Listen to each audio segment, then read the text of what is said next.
now at the Douglas Family Preserve, and with me is Linda Kropp, Chief Counsel of the Environmental Defense Center. How are you, Linda? I'm good, thank you. Linda, what's the mission of the Environmental Defense Center?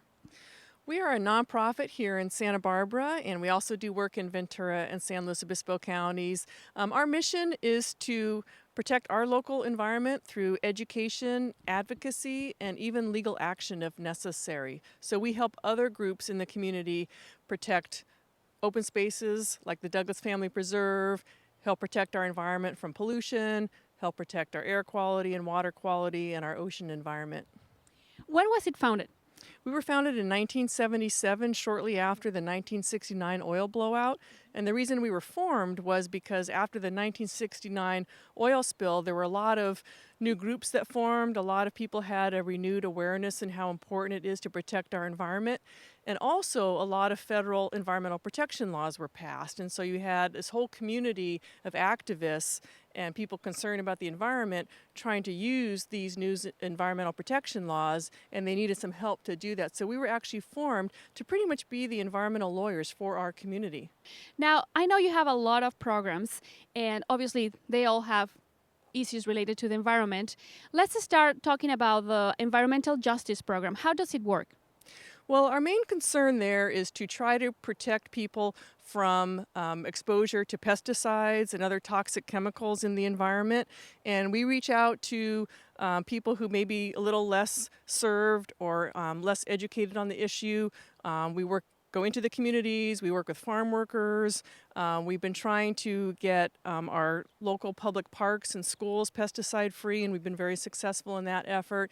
But we're also trying to work with farmers, trying to reduce pesticide use, because a lot of times the people that are the most exposed, the farm workers, have the least protections and the least representation. And so we've been trying to reach out to all aspects of our community to protect people. Now, I know that you have a lot of efforts put on biodiversity. Could you explain us more about that?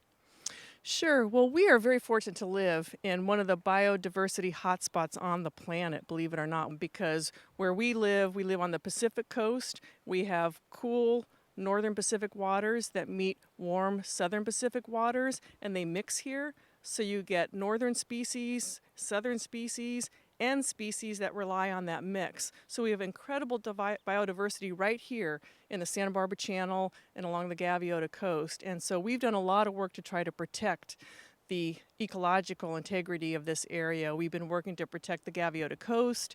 We do a lot of work with the Channel Islands National Park and Marine Sanctuary. We're trying to protect whales that migrate through the channel. So we're trying to protect all of these species and animals and their habitats for future generations. What about water? I know you monitor the quality of water in our area. How do you do that? Well, we work with other groups like the Santa Barbara Channel Keeper. Heal the Ocean does a lot of good work in that area, and Surfrider Foundation. And what we try to do is work with other groups and identify areas of concern. And so if we find that there are polluted waterways, we can bring lawsuits under the Clean Water Act. But we also try to do a lot of education.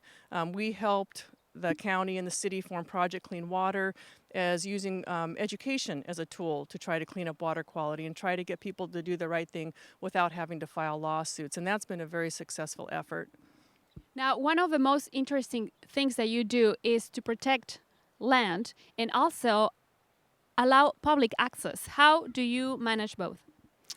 Well, they're definitely related. Protecting open space areas and protecting public access often go hand in hand, especially at a place like the Douglas Family Preserve, where we are now, as well as Carpinteria Bluffs and Elwood out in Goleta. All of those places were threatened with development that not only would have paved over important habitats, but also would have prevented public access. One of our other programs is to try to restore our watersheds that we have here along the coast.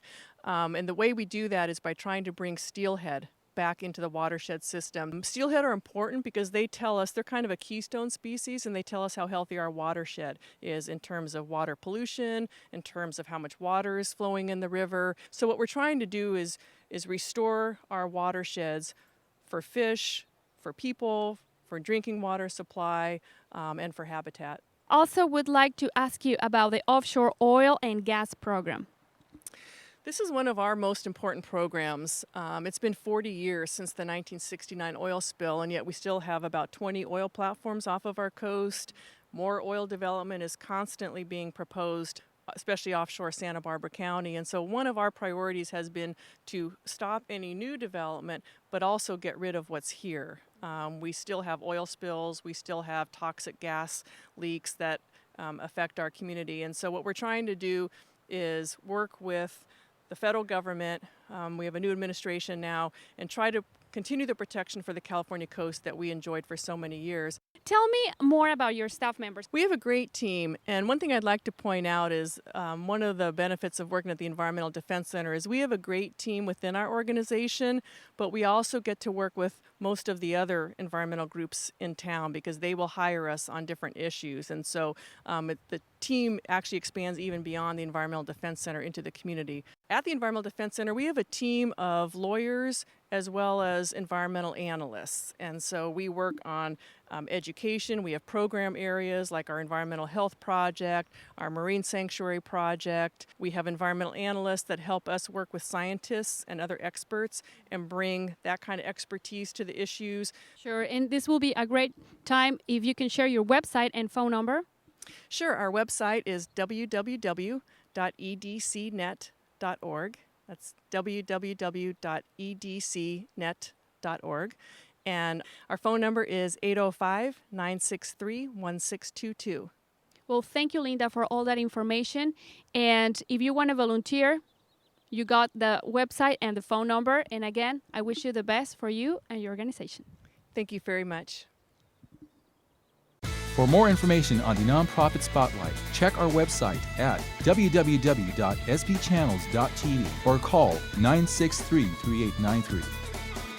If you'd like your nonprofit featured in a future Nonprofit Spotlight, contact us at the information on your screen.